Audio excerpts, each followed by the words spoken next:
Hi. Hi. Hello. I'm curious about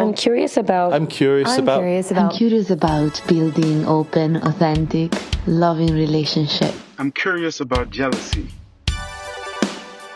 I'm curious about polyamory. Does it just mean that you're fucking all the time? How can I tell my parents that my partner is already married? I'm curious about How do you know when you're too busy to have another relationship? I'm curious about dominant and subordinate relationships. I'm curious about sexual health. How can relationships evolve with people as they grow and change? Hi, welcome to the Curious Fox podcast. For those challenging the status quo in love, sex, and relationships. My name is Effy Blue. And I'm Jacqueline Misla. And on today's episode, Effy and I are going to be answering some questions that have been coming up in our work. It is a brand new year. Yay! Happy New Year, everyone! Happy New Year, Foxes. Second favorite day of the year. Yeah, I don't even have any words to really describe last year. Last year was a year that happened. That's what it was. It was a year and it happened, and now that year is gone, and now we're in a new year.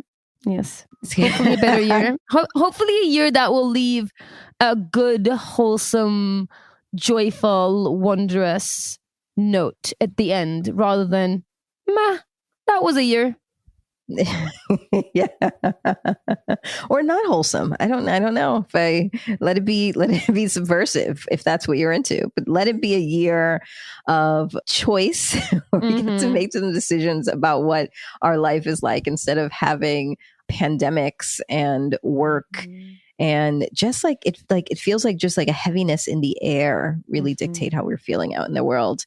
We have received a lot of questions, both from our work and from Foxes.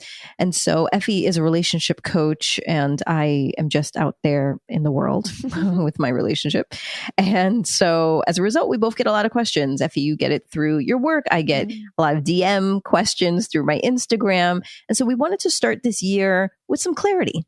We wanted to start this year with you all in mind and give some answers and clarity and strategy to things that we are hearing a lot of questions around. Sure, absolutely. And, some of these questions we've definitely answered before, but they also happen to be the same questions that come up in any given question and answer session. So we think they're important. So there'll be somebody hearing them for the first time. There'll be people out there who are dying to ask the questions. So, we're putting it all on the table. So if you have questions about new relationship energy, dealing with shame and guilt, figuring out how to find the right match, figuring out how to address fears in a way that's fun, and telling your child and people in your life about your open relationship, then stay tuned, because those are the questions we're going to dig in today. Starting with, how can a couple deal with a new crush or new relationship energy, also known as NRE? This comes up all the time. All the time. Yeah, jealousy and NRE are like the two that I hear often. On the emotional side of questions, for sure. It's like, what do I do with jealousy? What about this NRE business? I find NRE to be an interesting one. I find NRE to be the idea of NRE to be really scary when you don't experience, when you're starting off and when you're going through the opening up process, and when you even find out about NRE and that it exists. I think in looking at it from the outside, I think it's one of the scariest things people think about. Like, oh, my partner having all these jitters and excitement and connection that feels enriching and kind of overwhelming at times with somebody else. I think that is scary to a lot of people. And then when they experience it, they're like, oh, this is amazing. Who is saying this is amazing? That was not my experience. When you were in NRE, you didn't think it was a great experience? Oh, sure. When I was experiencing NRE myself, when my partner was experiencing NRE and I was observing that, then no, that was terrible. Yes. It did not feel good at all. Sure. Yeah. That, the person you can tell is daydreaming about somebody else. They are texting each other all the time, and you know when they're texting them because they have a little smirk on their face. They're coming home later than they said they were. There's so many things that if you were not in a space where you are either dating somebody else or connected with somebody else or crushing on somebody else, it can be really hard to watch your partner experiencing that. Sure. I mean, of course, being on the receiving side when you're not getting it for yourself, and especially at the beginning of opening up process, absolutely, it can be really hard. At the same time, I think one of the common answers we give to this question is around harvesting that energy, right? Harvesting that new relationship energy and redistributing it into all the relationships that you're nurturing, right? So for me, I've got to a place, I actually kind of like NRE in whichever direction it's coming because I talk about this idea of redistribution, and then it feels like it breathes a new life into all the other relationships. So I might be that person who actually is excited about it, but that is through like years and years of work and really sort of being with people who do redistribute, right? I think it's difficult when you feel isolated and away from it and it's something that you don't get to be a part of. Then I think it's scary and annoying and upsetting and hard and all those things. I think somehow you feel that you get something out of it, or it somehow benefits your core relationship or benefits the relationship you have with that person in some way. It can be kind of exciting and even something that you look forward to, dare I say. You actually were the person who helped me reframe NRE and that experience in the beginning of our opening up process, or rather, I would say we had been open for a while, but there was infidelity in our relationship, which really rocked my relationship with my wife. And we went to you for support. And part of what I was struggling with was observing essentially the process of them falling in love and being in love. And that felt really hard. And you introduced us to NRE redistribution, which is essentially what you said was, to my wife, that when she was planning a date for her partner and putting all of the energy into picking this romantic, cute, fun spot, to think to herself, when's the last time that I went on a date with Jackie? Maybe I should plan something. Or when she was out and thinking about buying her a gift, maybe she thought to herself, when's the last time that I picked out something thoughtful for Jackie? Like, what should I get her to? And it wasn't about inauthentically now creating symmetry and saying, well, I did this for this person, now I have to do this for that person. It wasn't about that. It was, how do you take the energy and that like crushy feeling and that sexy feeling and let it feed into some of your other relationships? And I think my wife was resistant at first because she really wanted to compartmentalize her feelings and actions, but she started to do some of it and it made a difference. It helped. Sure. I think if you think about the aliveness that you feel when you're falling in love, and if you're in an existing relationship, maybe a long-term relationship, that you've been through that phase with that person, and it's difficult to replicate that. It's just our biochemistry doesn't allow us to replicate that with the same person over and over again.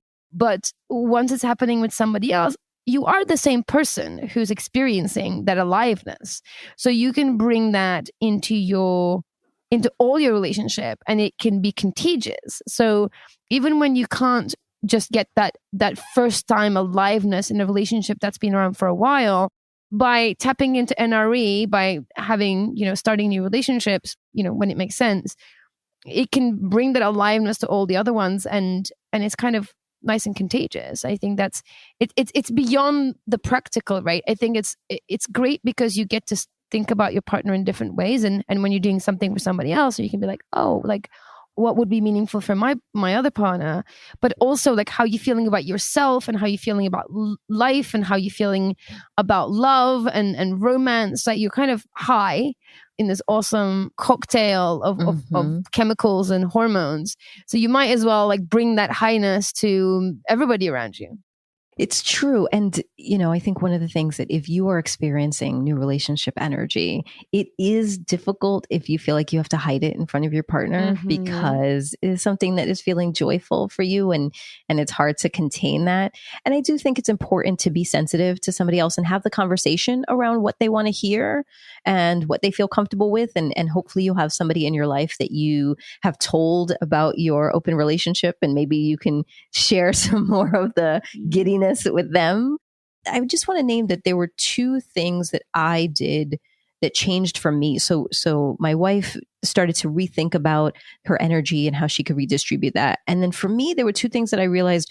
One was when I was feeling full, then I cared less about what I wasn't getting, right? So if I felt that I was loved, if I felt that I was engaged out in the world, if I felt fed in my soul, then I was be caught up in my own joy and not really be paying as much attention to what was happening with my wife. And so I started to go on dates with myself and doing all the things that I wanted to do. And it was hard at first, but it did make a difference because number one, it was a distraction. So I did not keep looking at the time while she was out on a date because I was at the movies or I was doing something on my own. But number two, it gave me some more aliveness and helped me realize that she didn't have to be the source of all of my joy.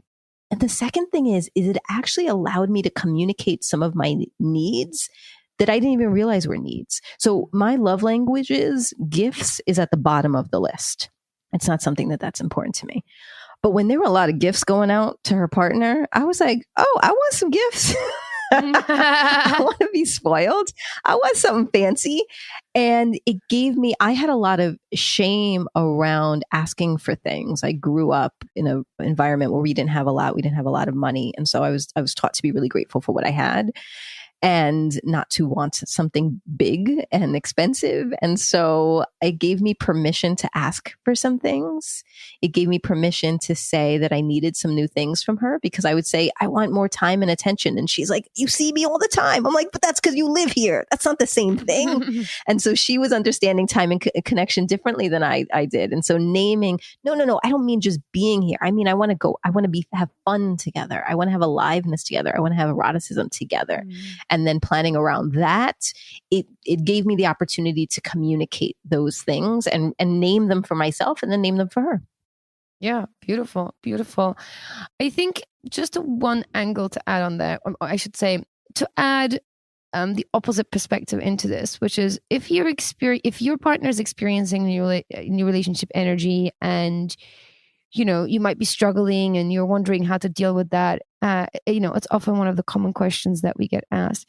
I think the virtue, if you will, to tap into, if you can, is generosity, is just allowing them, to revel in the experience. And that takes, I think, generosity and courage.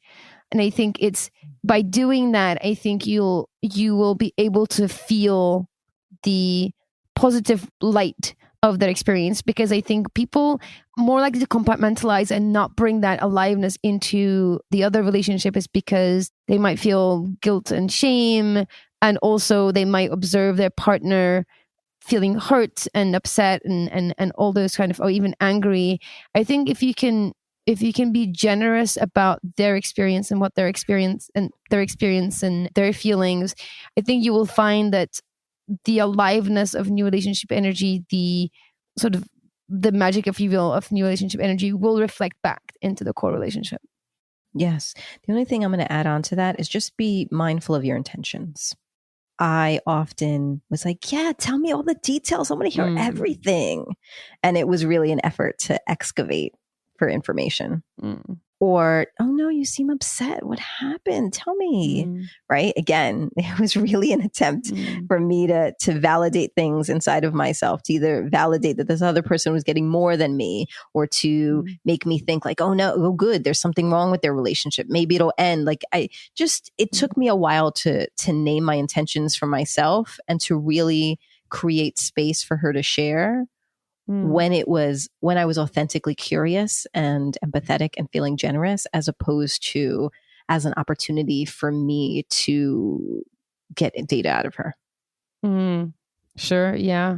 It's amazing how certain things look very much the same from the outside, but your intention sets an entire different tone, and it affects you in so many different ways. So yeah, be mindful of your intention. I love that. And just don't do it just for yourself. Don't do it just for yourself, because the more information, I thought I wanted to know everything, and it just created so much noise in my mind. And so try to give yourself permission not to seek out all of the information in the beginning. For sure. Again, I think there's a distinction between what you're doing and how you're being, right? So if I think back on like my personal experience with new relationship energy, with partners who are in new relationship energy, I'm less interested in what they're doing with their new partner. And I'm more interested in how they're being in that place and what they're bringing home. So I'm not necessarily personally not interested in blow by blow what they've done. I'm more interested in things like I'm interested in their description of this person. That's just interesting to me from a human perspective.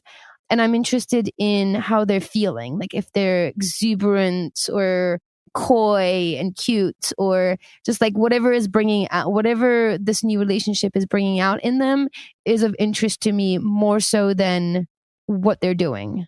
That makes a lot of sense. No, it makes a lot of sense. It also makes me think, though, we're talking about it as if the person is like coming through the door, like floating as if on a cartoon, and just like joyful and excited.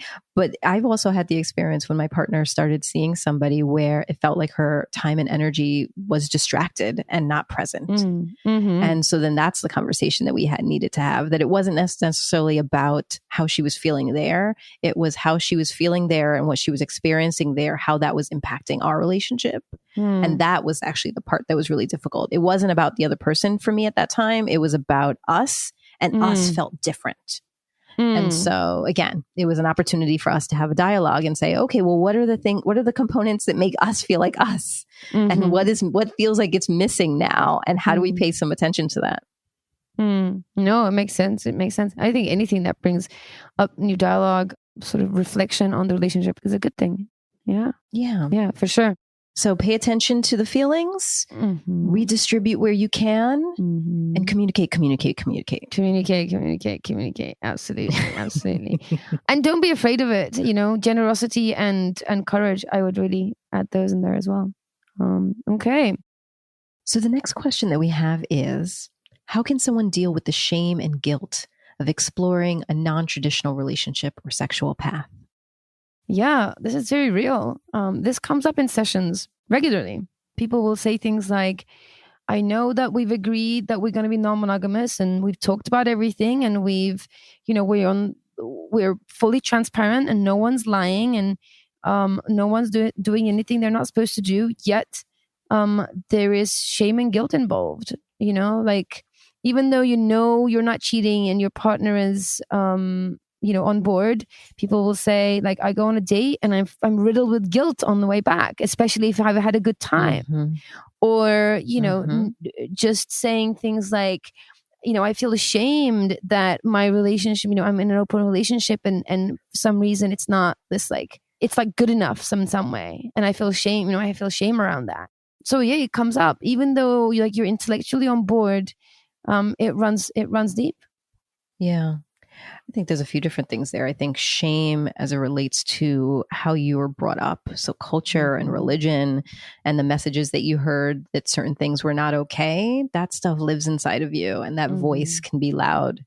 And so again, naming it, I think if you can find community and other people that are engaged in those same experiences and can role model what it's like to thrive in those experiences, then that is really helpful. Because if everyone around you is saying that it's wrong, that's what the message you're going to be digesting. But if you have people around you who are excited and doing the thing, then that will create some ease in your mind, hopefully, and minimize some of that shame. Yeah. When this comes up in sessions, something that I talk about that helps people is, so in the US, slut shaming is very real, right? So women who own their sexuality and openly promiscuous and having a great time are slut shamed often, right? So this idea of slut shaming is very prevalent, very well understood in the US. In the UK, where I grew up, it doesn't really exist. Even the phrase slut shame or I've been slut shamed or anti-slut shaming, anything like that kind of confuses people. And they, you have to kind of explain it to them and they're like, oh, like that's a thing because it's just not a part of the culture. So I tell people that proves that it's not innate, that it is a learned behavior. If it's so cultural, it happens somewhere and then it completely confuses somebody, somewhere else. And they don't even understand the dynamic of it. That really is proof that it is internalized. It is internalized external messaging. Yes. So yes. just like you've internalized it, you can also exercise it. And just to note that I think certainly things like slut shaming are a part of the fact that we're in a patriarchal society, and it is often women who are shaming other women. And so just let's note that. Do not perpetuate the behavior. And stop that. Right? Let's note that and stop that. Let's not do that. Let's not do that to each other. We can make a difference and start to change things if we make a difference and start to change things. Yeah. So wanted to note that about shame. I think the piece about guilt still feels really real for me. And it's something that I have to continue to navigate. Guilt for me looks like when I am doing my calendar. So it's January now. I was laying out my calendar for the year, thinking about vacations, thinking about holidays. And I was like splitting my time. Okay, this year I'm going to be with my wife. Okay, well, if I do that here, then that's extra 2 days. Okay, where can I find 2 more days with my partner? And I realized I wasn't doing that because I wanted those times. I didn't want them to feel like they were being shortchanged of my time. Mm-hmm.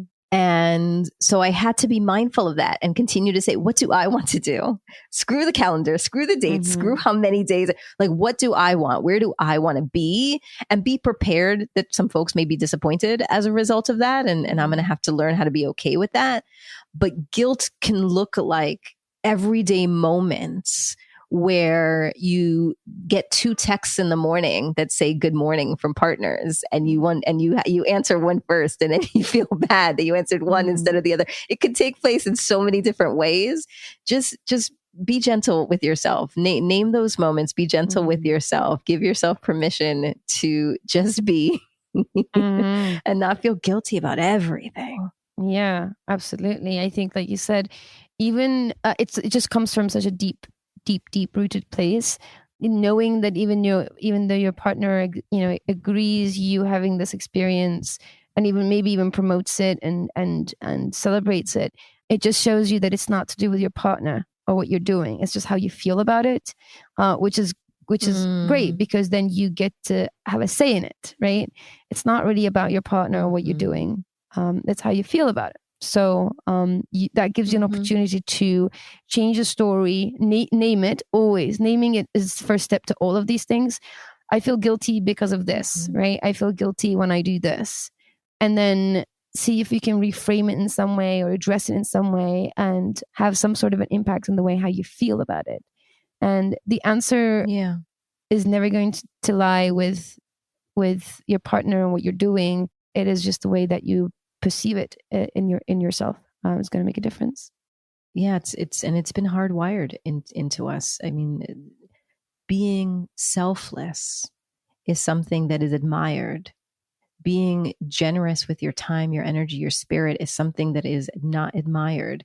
Being selfish and caring about what your needs are is something that we have villainized.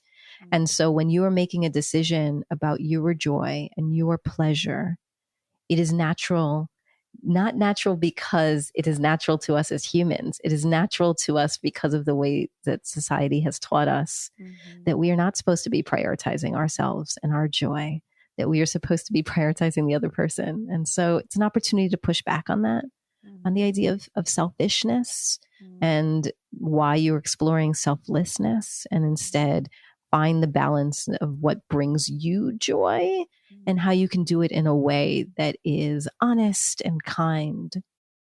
Yeah, I make the distinction between selfish and self-centered a lot because I think it helps. I think selfish is me and only me, and self-centered is me first and generosity with everybody else after.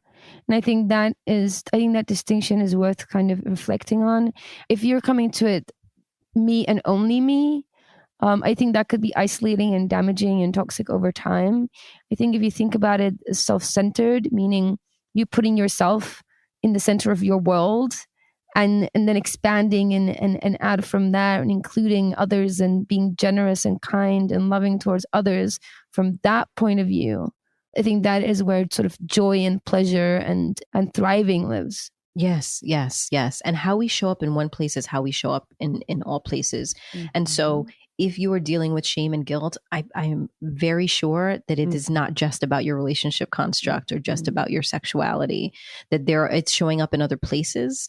And so there will be no big sweeping change. One day you're going to wake up and that's going to be magically gone. It is about small little moments where you choose to have, if you cooking, that you choose the bigger piece of meat instead of automatically giving that to your partner, or not saving all of the burned cookies for yourself and giving away all the good cookies, right? Like I think that there are little things that we can do to say, actually, I matter too. And I deserve this too. And once you start to get into the practice of that with things that don't feel scary, like having to do with relationships and sexuality, then you can start to gain the momentum that can support the types of changes that you can make in the areas around relationship and sex. Yeah, absolutely. Absolutely. I think the one thread that I'm noticing across all the answers that we gave to this question is that this guilt and shame is an external teaching and learning. Yeah, it's imposed. Yes, exactly. And I think a sure way to really start making that a change around that is, the thing that we say on the show all the time, change the noise, right? You've heard it somewhere before, change what you're hearing, right? It is, it was something that came up in a session just yesterday. Like, look at your social media feed, look at your podcast list, look at your reading list. What are you reading? What are you hearing? What are you watching? Be intentional. So change your noise. And if you're looking at, this was something that was coming up with a client, she was telling me how her body, she felt ashamed about her body shape. And one of those places where she felt like most was when she was on Instagram. And I was like, every time you get a jolt of shame looking at an account, unfollow that account. Just unfollow it. And see what happens. And, start looking at accounts that make you feel proud, right? Start following other accounts and, just do like 20 minutes of cleansing your Instagram, and we talked about it a little bit. And she was saying, yeah, she follows like models and people that are specific a certain way. And so I think just be very intentional of what your noise is telling you and change it. I love that. I love the idea of paying attention to when we are feeling the guilt and the shame, paying attention to when we are feeling the yuckiness, and then that moment saying, what's going on and where am I getting that from? Yeah. Yeah. Okay. Are we ready for our next question? Yes, let's do it. So the next question is, how can you figure out if someone is a good match for a kink experience? I love the fact that this question is acknowledging that not everyone's a good fit for any experience, because sometimes where people end up is they'll have a specific kink, and because a lot of the time people who are just discovering kink for the first time, they've been holding on to this kink for a while and they think they're the only person that feels aroused by that thing. So there's a very common belief that there's something wrong with you and you must be the only person that's aroused by something kinky and weird. And I say that in a very loving, accepting way. And so when they meet somebody for the first time who also likes that thing, they just jump into the experience, because like, who else? How could there be anybody else who also is aroused by this? And this may be my thing. only chance. Exactly. And so like anyone will do can be the place where people go. So I can guarantee you there will be at least 5 other people, if not millions of other people who feel aroused by weird and wonderful things that you're into. So absolutely take your time and find somebody that is a good match beyond the activity itself. So I love that question exists in the first place. I just wanted to name that. And then other than that, I think take your time. I would say be clear about what kind of experience that you're looking for. And what do you need to feel safe and sexy having that experience, right? So, again, something that we talk on the show all the time. How do you want to feel is more of an important question than what is it that you're doing, right? So you want to have clarity on both of those things. And I think sometimes when you might find, oh, this person also likes the thing that I like, they might not want to feel the way that you feel, right? So, if you let's take something that's very, very common, like spanking, right? So you might want to have a spanking experience with somebody. And then someone's like, yeah, I love spanking people. And you're like, great, I like being spanked, right? You're like, great, we're a good match.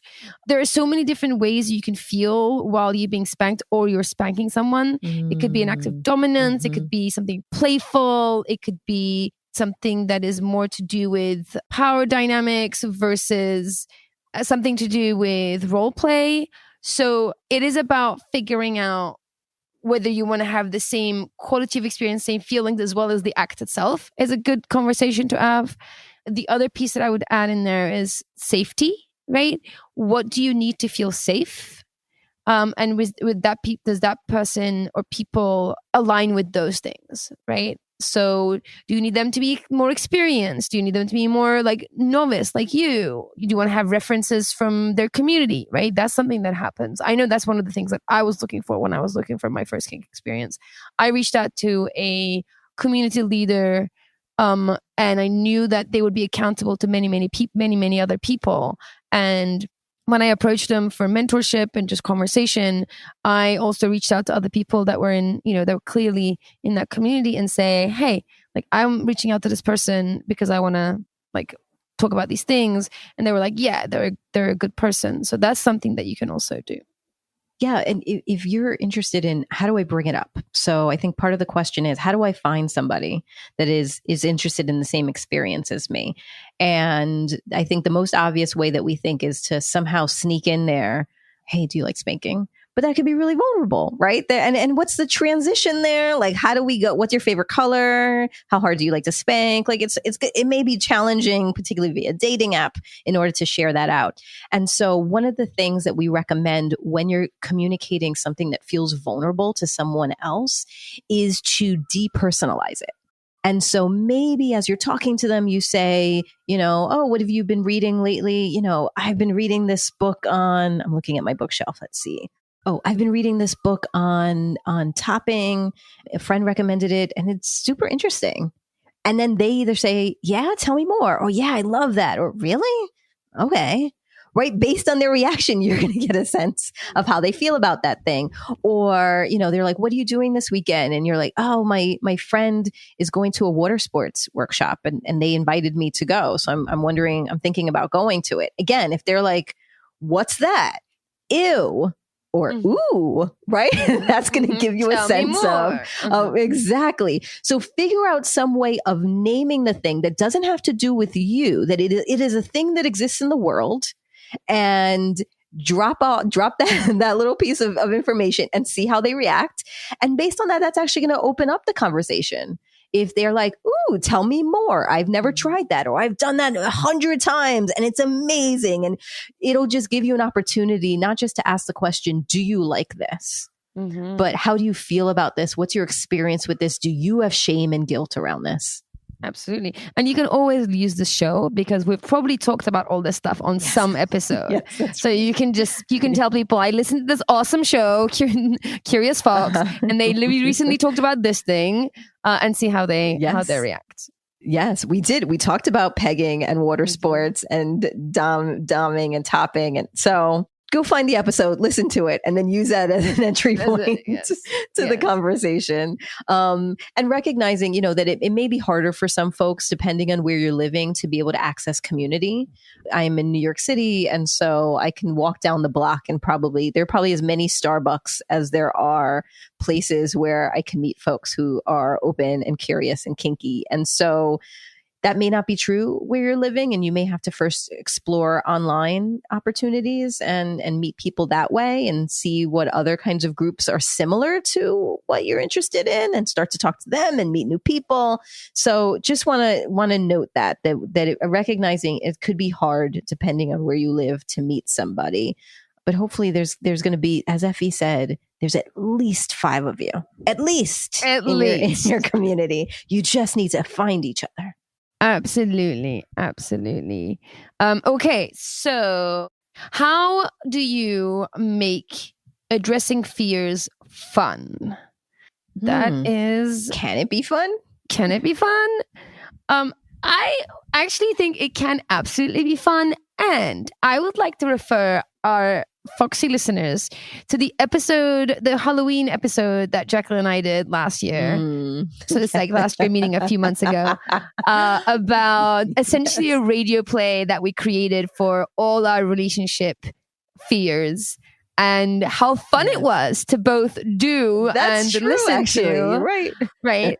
So there is a way to make you're addressing your fears fun, and it is to tell stories and to talk about them in a way that you're not embodying them. Right. So I think when our fears become they really affect us is when we embody them, when we relive them, right? So one of the reasons why we were able to kind of make light of our fears in the Halloween episode is because we were concentrating more on the radio play side of things rather than embodying our actual fears, right? All those things are still very scary to us. I can definitely speak for myself. That, when I am in those situations, when I'm actually feeling those fears, they feel very, very real to me. And they're scary and uncomfortable, and I don't want them in my life.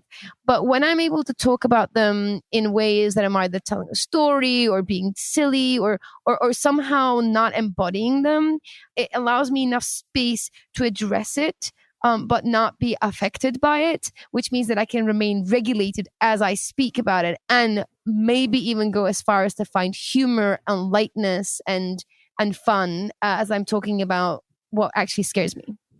Yes. I think an important part of what you shared there is there are times when you're sitting and feeling the thing, and that actually may not be the time to be communicating the thing, at least to communicating to someone else. You should be sharing that with yourself and probably writing that down. That is a lesson that I had to learn the hard way after many, many years of when I was feeling the thing. That is when the person needed to know. And then afterwards you look back and you're like, oh, I kind of said things that I wish I didn't say, or I reacted in a bigger way than needed to be. So I write down all of my feelings when I'm in that space, when I'm feeling triggered, when I'm feeling hurt. And then when I am not in that hot space and I'm cool down, that could be an opportunity to share those things out. I'm thinking about ways that I have tried to make it fun. I think one time there's a lot of whiteboard in my house. If you listen to the podcast, there's a lot of whiteboard, there's a lot of flip chart paper in all of my houses. And we wrote down just keywords that we were feeling to name like the fear that we were having. So this was in the beginning of opening up with my partner, and we were just writing down like, I feel afraid, or I feel jealous, or I feel. And I was writing down my words. She was writing down her words. And we realized there were some shared words, like we were both afraid, or we were both feeling anxious, or and it gave us an opportunity then to be like, oh, you're feeling that way too. Let's explore that some more. And so it wasn't fun. Like we weren't giggling and like, it wasn't a party, but it was a different kind of way of sharing information with each other that felt less scary and big. The other thing that I have done is to change the setting. So either talk and walk, or go out to dinner somewhere, or go out somewhere that is a beautiful setting or a more fun setting. Like remove yourself from the space. Number one, so that you don't have that kind of energy lingering in your house of that conversation. But also because it gives you an opportunity, number one, to move your body and to be somewhat distracted while you're having the conversation. Not distracted to not be fully present, but your intensity is not just in this argument in this moment. And so those are two things that I've done that's not fun, but is light. It makes it lighter. For sure. One other sort of getting closer to fun that I can throw out there is, do you remember the workshop we did with Midori and the masks? Yes. Essentially, we had masks, and it was actually a lot of crafting, which is what I'm going to sort of come to. Then we had these masks, and we decorated the front of them as our kind of representation of how we imagine people would see us and how we're received. And on the inside of the mask, we kind of decorated them as if like how we feel about ourselves. Right, something like that. And it was a crafting experience that was really about sort of how we feel about ourselves. It was feathers and glue and glitter and markers. Yeah, exactly. Again, like something that you get to sort of bring your fears out and engage with them in a different way. So get some like basic white masks that you can get from a dollar store or even Amazon, and like decorate it in a way that represents your fear, right? So it's actually, it is, you are reflecting on your fear and you are explaining it to somebody. Ideally, I mean, it would be amazing if you did that and then like told your partner what this mask was about, or vice versa. I think by engaging your fear in that kind of way, and we turned it into a radio play, you can turn it into a mask so that you can really kind of work with it outside of you. And that's also in some way that is fun, right? If you're a crafty person, that would be a fun thing to do. You know, we're podcasters, so we did a radio play. So, you know, if you're an artist, like draw a picture.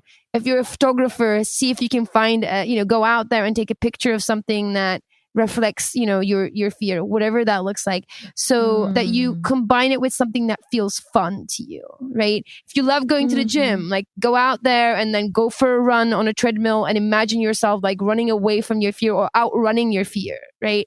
So I would say like combine something that feels fun and light somehow with when you're thinking about and addressing your fears. I think that's a beautiful suggestion, because I also think that then if you're communicating it to somebody, you're doing it in a different way. You're engaging a different part of their brain. You're not personalizing it and villainizing somebody and saying that they are the cause of your hurt. Instead, you are just explaining how you are hurt and how you feel, and then are able to share that out. And if you were interested in the workshop that Effy named, if you go onto Patreon, if you're a patron and you go onto Patreon, there's a video where we recorded that workshop. And so you and your partner or partners can actually watch it. You can get the supplies. You can watch it as Midori does storytelling and poetry and guides people through the exercise. And then you can do it at home. And that might be an interesting opportunity to do something that is fun and different and to have some hard conversation. Yeah, absolutely. Okay. So last but definitely not least question that we get asked so often, and is always worth answering over and over again, is, how can I tell my child that we are opening up our relationship? Yes. And I would even expand this out. I want to talk about it as relates to children, but this could relate to family members and friends and other folks in your life as well. So I'm going to share my experience and some of the things that I have done and learned over time. And I'm interested, Effy, in the advice that you give to your clients. So I have a 10-year-old, and I was married to her father for a bit, and then we got divorced, and then I got remarried to my wife, and then right now I'm in a partnership with my wife and with my partner, and we live in two different spaces, and I go back and forth. And so there was a lot of shifting that my daughter had to experience over the course of those transitions.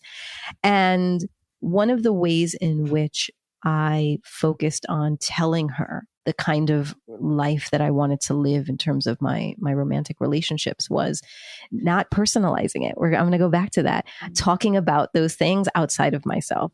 So when it was Pride here in June in New York, it was an opportunity to talk about different ways and expressions in way people's love. And just to teach on that, like, oh, you can love whoever you want. You can love however many people you want. And it's just now a concept that's planted in her mind, right? That now she knows this thing is possible. And then there was conversations that we would have about the different friends and their family structures, and to point out, oh, that's so interesting. They're divorced too. Or, oh, they live with their grandparents. Just again, continuing to normalize, right? Like not everybody's household is the same. Not everyone's structure is the same. And then eventually, when after a little while of being with my partner, when it was time for them to meet, they met and hung out. And I just said, it was my friend. And then after they met and hung out a few times, as that person being my friend, I said to my daughter, I have a crush on them. And she was like, what? She's like, is that okay? I was like, yes. She's like, she asked if my wife knew. I said, she does. I was like, and she has crushes on people too. She's like, what? And I was like, well, how do you feel about that? And so like, we just entered into it in that space. And then I was like, oh, we're going to start to date each other. And so I kind of created a path first about it not being about me, and then starting to introduce the idea slowly about me, and really focusing on the things that she felt and how she felt about it. and then now I can live my life. And it is a life that she understands.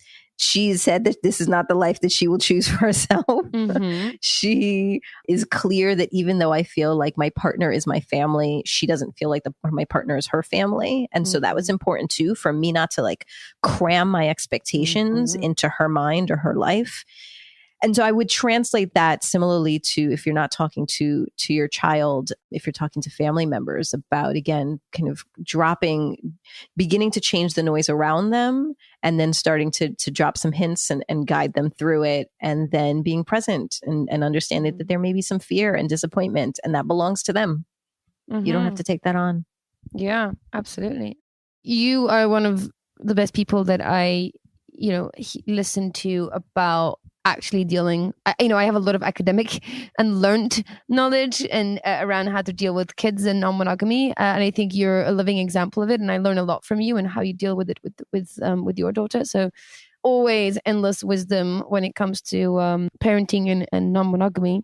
The other couple of pieces that I would just add to that, again, more of an academic point of view, is that kids are more interested in a sense of safety than the details. So age-appropriate information is really important. Yes. They don't really care about your love life and your sex life and who you're sleeping with, because until, much later, they don't even understand what's going on, right? If they come into the bedroom and you and, your two partners are cuddling on the bed, they just think you're having a sleepover, right? So start age-appropriately, and also read the room, meaning just take a note to what your child needs to hear, not what you want them to know, right? I think there's a big distinction that you need to be aware of, right? Do they really care about your new person, or do they just want to know that you're going to be there at bedtime, right? It might just be about being there at bedtime, and you do that, and then you go on dates afterwards, or you have one special night that you're always going to spend with your kid or your kids, and they know that, and you hold on to that. They don't care who else you're seeing, right? They see if you're in a if you're in a long-term relationship with their other parent, and as long as that relationship seems fine and safe and well nurtured, they probably don't even realize about other people in your life. So I think that is something that I would add in there. No, that makes a lot of sense. I think children are appropriately self-centered. That is age appropriate, developmentally appropriate, that the world revolves around. It is their world and they are the protagonist in the story. And so really grounding them in, it is safe. It is okay. This is not, that was a lot of the questions that my daughter had was, how does my wife feel about it? Was that going to change our relationship at all? Then she had some just curiosity questions about it. But then at some point it moved to like, well, am I going to get extra gifts for my birthday? Am I going to get, right? How many Christmases? Now, does that mean an even another Christmas? And we had a conversation with Dr. Eli Sheff on episode 60. Where she goes into this and she talks about the research that she has done over decades around studying children and families and open relationships. And the moral of the story is the children are okay. Actually, the children are more than okay. The children have, which now adults have, communication skills and skills around empathy and self-expression that are higher than children in monogamous relationship structures, because that's a practice that you need to have in open and poly relationships. And so it translates to how you parent. So I would encourage you to check out episode 60, and then episode 47. We actually had a conversation with my daughter and she shared her experience herself. And so you can go check that one out as well and hear from the babe's mouth. From the mouth of babes. Yeah. Effy asked her, some of what is it, if she could have anything in the world in her family, what would her family look like? And she said her family would include a dog. It didn't matter how many people I was with. She was like, I don't care how many people you date as long as I get a dog. So again, some of the fears that we have about what our kids are going to think, they're going to surprise you. As long as they feel safe and loved, I think then apart from that, their answers are going to surprise you. So if you would like us to answer one of your questions in a future episode, you can share a question with us by making a voice memo on your phone and emailing it to us at listening@wearecuriousfoxes. You can go old school, send us an actual email, listening at We Are Curious Foxes, or you can call us on our podcast hotline and we can include your voice and your question on the show. Our number is 201-870-0063. And if you are looking for more community, if you are looking for places that you can change that noise and you want to find your 5 kinky folks out in the world, then find us on Facebook and on Instagram at We Are Curious Foxes, where you can have more conversations about the podcast and about the things that you're struggling with and learning along the way. And if you want to see that video of Midori's workshop and 50 other videos that we have of all of the workshops that we have done in person and virtually, and you want some podcast extras and some behind the scenes, then go on to Patreon at We Are Curious Foxes, and you can get all of those things there as well. This episode is produced and edited by Nina Pollock, who always has answers to all our questions about podcasts and tech. Our intro music is composed by Dev Saha. We are so grateful for their work. And we're grateful to you for listening. As always, stay curious, friends. Curious Fox Podcast is not and will never be the final word on any topic. We solely aim to encourage curiosity and provide a space for exploration through connection and story. We encourage you to listen with an open and curious mind, and we'll look forward to your feedback. Stay curious, friends. Stay curious. Stay curious. Stay curious. Stay curious. Stay curious. Stay curious.